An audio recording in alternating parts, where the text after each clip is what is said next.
তোমার এই দেশের মাটিতে কোরআন মাজিদকে আমি দেখিয়েছি, দেখো কোরআন মাজিদের গায়ে যদি মিথ্যা দোয়া লিখতে পারে তাহলে সে দেশের মাটিতে মিথ্যা ধর্ম আছে।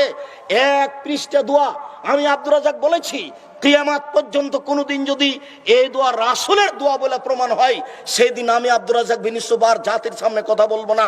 আমি 20 বছর থেকে, আমি 1990 সাল থেকে 30 বছর থেকে চ্যালেঞ্জ দিয়ে আসছি, এখন পর্যন্ত কোনো মায়ের বেটা দাঁড়ায় না।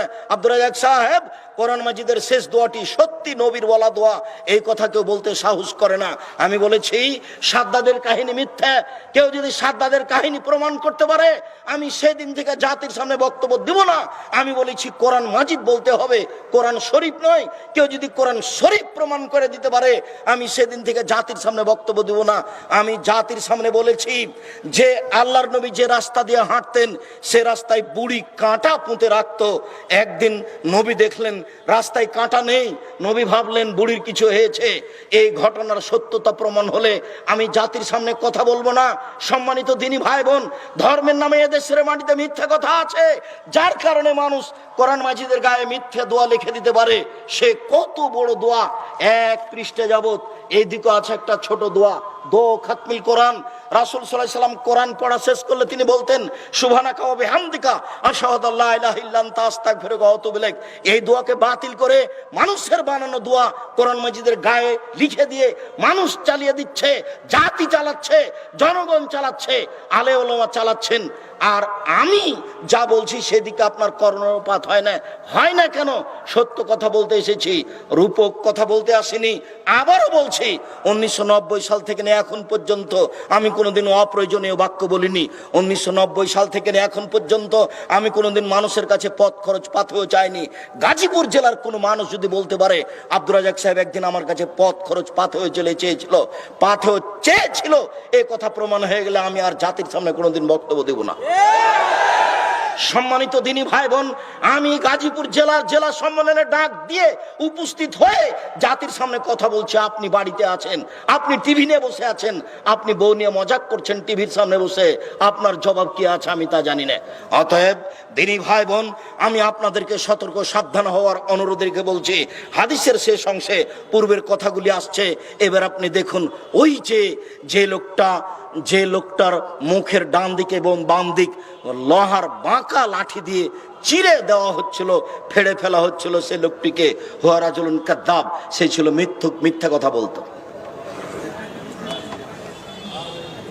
হুজুরকে যারা প্রোগ্রাম নিয়েছে তারা বলছে হুজুর এখন কোথায়? তখন হুজুর বলছে আমি যমুনা ব্রিজ পার হয়ে গেছি। তখনও হুজুর বাড়ি থেকে বের হয়নি। জি, আর আপনার জীবনে কত মিথ্যা আছে তার কোনো হিসাব নেই। এই ছেলে, যেখানে আর একজনের ক্ষতি হবে না, তোমার মান সম্মানের ক্ষতি হতে পারে, তখন তুমি মিথ্যার আশ্রয় নিতে পারো মর্মে ইব্রাহিম আলাইহিস সালামের ঘটনা তোমার সামনে আছে। স্বামী স্ত্রীর মধ্যে গন্ডগোল লেগেছে বা দুইজনের মধ্যে মীমাংসা করার জন্য মিথ্যার আশ্রয় নিতে পারো, তা বুখারীর হাদিসে এসেছে। ইব্রাহিম আলাইহিস সালামকে বলা হয়েছিল মূর্তি ভেঙেছে কে? তখন তিনি বললেন আমাকে বলছেন কেন? ওই যে বড়জন কুড়াল ঘাড়ে করে আছে তাকেই বলেন না। তখন তারা বলল হ্যাঁ, ও কথা বলতে পারে, তার কথা বলো মানে? ও যে কথা বলতে পারে না তার ইবাদত করো কি করে? তারও খেপে গেল, এই বেটা গর্ত খোঁড়ো, ইব্রাহিমকে আগুনে জ্বালিয়ে দাও। ইব্রাহিম সেদিন জানছেন যে আমি ভেঙেছি, তবুও তিনি নিজের কথা না বলে বলছেন ওই যে বড়জনকে জিজ্ঞাসা করেন, বলে দিবে কে ভেঙেছে। ইব্রাহিম আলাইহিস সালামকে বলা হলো আপনার সাথে কে? আরব ভূখণ্ডে সবচেয়ে সুন্দরী মহিলা এ কে? তখন উনি বললেন এ আমার বোন। আবার তিনি তার স্ত্রীর কাছে গিয়ে বললেন দেখো হাজেরা, দেখো সারা, তোমার ব্যাপারে কিন্তু আমি বলেছি তুমি আমার বোন। তুমি যদি এখন বলো যে এটা আমার স্বামী, তাহলে আমরা মিথ্যুক হয়ে যাব।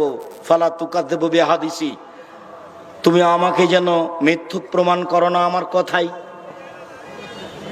যখন তাকে গ্রামের লোক ডেকেছিল চলো যাই মেলা যাই, তখন তিনি বলেছিলেন ইনি সাকিম, আমি একটু অসুস্থ। এইগুলো তার মিথ্যার আশ্রয় ছিল হকের লক্ষ্যে। কোনো কারণে যদি হক বাস্তবায়ন করার প্রয়োজন হয় তখন আপনি নিতে পারেন, সেটা ভিন্ন কথা। তবে যার মুখকে লোহার লাঠি দিয়ে চিরে দেওয়া হচ্ছে সে হলো মিথ্যুক। ভুলেও কোনোদিন কারো ক্ষতি করার লক্ষ্যে, কারো সুবিধা করে দেওয়ার লক্ষ্যে কোর্টে কাচারিতে, গ্রামে, গ্রাম্য সালিসে, সামাজিক কারো ক্ষতির প্রয়োজনে মিথ্যের আশ্রয় নিও না।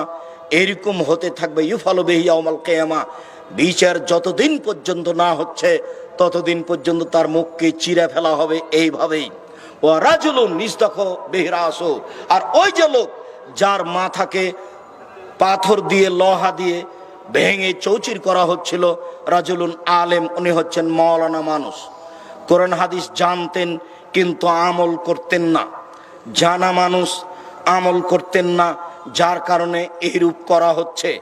যারা কোরআন হাদিস জানে, আমল করে না, তার অবস্থা কি হবে?